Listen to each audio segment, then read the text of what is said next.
Hi guys, Sci-Fi Recapped here. Before we start, warning. Spoilers ahead. Today, I'm gonna explain a 2015 American superhero and comedy movie called American Hero. The movie begins with a man in a wheelchair named Lucille searching around New Orleans, looking for a middle-aged man called Melvin. Nearby people admit that Melvin is a loser who should stop doing everything he has been doing. Lucille is being followed by a cameraman who wants to make a movie about Melvin. After a long search, the crippled man spots Melvin's shoe and eventually finds Melvin sleeping on the street, acting like a homeless man. Turns out that Melvin has to attend court after his ex-wife, Doreen, filed a restraining order against him. They immediately rush home and Melvin dresses up. He practices several lines of the plea he has prepared before, but somehow it doesn't seem promising at all. After that, Melvin arrives at the courthouse and goes to the courtroom in confidence. A few moments later, he returns to his buddy, but shows a very desperate face. He reveals that he is sentenced to a community service order and his wife, Doreen, has taken sole custody of their son, Rex. Melvin approaches her and scolds her, but she doesn't care and drives away with their son. Without remorse, he then goes to his friend's place and gets drunk there. Turns out that he is also an alcoholic and drug abuser. In the middle of the party, he is approached by a college science teacher, Lucas, who has performed several medical checkups on Melvin since he has been possessing a weird telekinesis power, which allows him to move objects using only his mind. He discovers that there's a slight difference in Melvin's brain, compared to a normal human's brain. Meanwhile, Luke tells the cameraman that while serving in Iraq in 1991, he got hit by a sniper, which caused permanent damage on his leg and he has to spend his entire life in a wheelchair. His wife left him and Melvin was the only person who let him stay with him and his mother. This shows that Melvin is actually a kind-hearted man. Melvin, Luke, and a friend called Lyle to perform a street magic show to gain some money where Melvin magically manages to lift Luke's wheelchair without landing a single finger on it, which amazes the nearby people. Back at home, Melvin's mom is aware of his son's ability as he sometimes accidentally lifts the furniture without him realizing that. He also likes to bother his sister with his telekinesis power.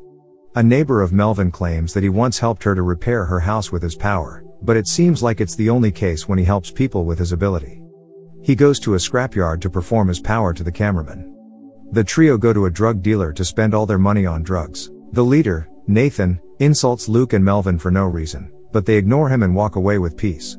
Instead of using his power for greater good, Melvin frequently uses his telekinesis ability to tease women and gets high again and again. The next day, he begins his first day doing community service with a teenager.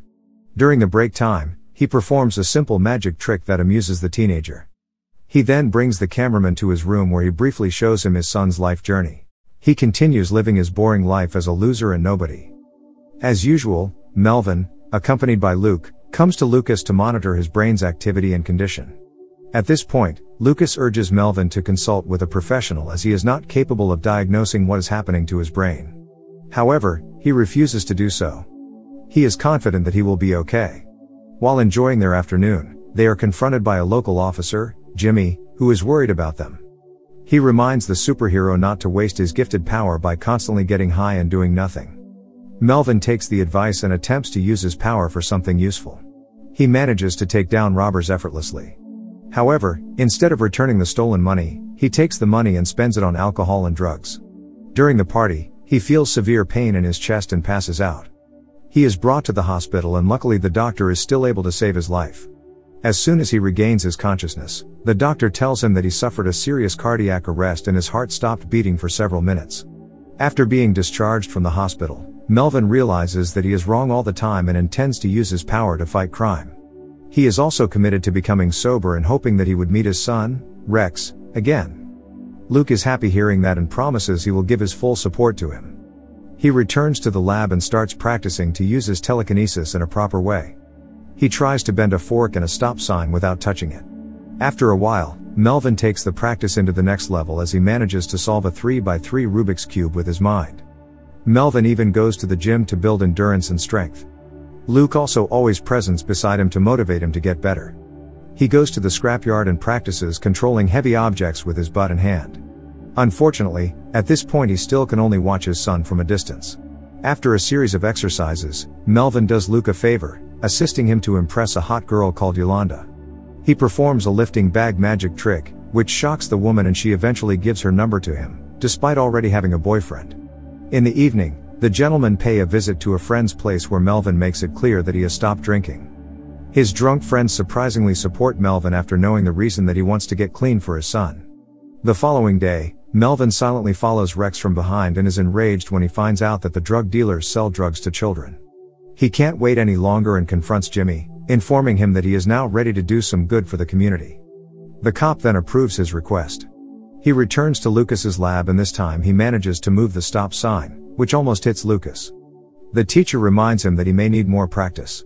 Without thinking about the consequences, Melvin confronts the drug dealers and urges them to meet with the leader, Nathan, personally. One of the thugs takes out his knife and throws it toward Melvin, but he easily stops the knife and threatens them. Afterward, he attends a family dinner where his sister introduces her boyfriend, Ryan, to her brother. As expected, Melvin scares the innocent man with his power. Ryan, who doesn't know about Melvin's power, leaves the house in fear. Suddenly, he is informed that Lucille was shot by Nathan in retaliation. He immediately heads over to the hospital where Lucille and the others are highly disappointed with Melvin's reckless action and tell him to leave the room. After his one and only supporter is not willing to meet him again, Melvin abandons his intention to get clean and start drinking again. Jimmy approaches him in a pub to remind him about his objective, but Melvin doesn't care. Later that night, he stops by Lucille's house and apologizes to him. However, he forbids him to get into the house after realizing that Melvin is drunk. A desperate sadness envelopes Melvin and he decides to go crazy again at his friend's place, partying all night with girls. In the morning, Melvin and his friends are attacked by Nathan and the gang. Luckily, Melvin reacts on time and manages to block all the upcoming bullets. Afterward, he feels the pain again in the chest and meets Lucas. The teacher concludes that the more he uses his ability, the more it will be hurting him. When he urges the superhuman to see a specialist, suddenly Lucille shows up and reconciles with Melvin. He pays a visit to Rex's school, realizing that he must become a good man if he wants to meet Rex in person again. He then resumes his training in the scrapyard and finally gains full control over his ability. After gaining his confidence back, he comes to Jimmy, informing him that he is going to launch a surprise attack on Nathan's place. While on his way, he spots two crooks robbing a store and pulls over to give them some lessons. Melvin eventually arrives at Nathan's hideout and starts wreaking havoc there. He effortlessly blocks all the bullets and single-handedly eliminates all Nathan's henchmen with his telekinesis power. He chases after a thug who tries to escape to the building and tears down the entire building. After getting his revenge, Melvin brings Lucille back to the scrapyard where he surprises his friend with a new premium wheelchair. Lucille tests driving to his new vehicle in happiness while Melvin disassembles the old wheelchair. At the end of the movie, Melvin approaches his ex-wife and requests to see Rex. She initially refuses, but after he shows her the proof that he helps with his child support, Doreen then reluctantly agrees. Melvin dresses up and finally gets the chance to ride his son home. Subscribe to watch more videos like this, turn on notifications, and leave a like to help the channel out. Thank you for watching.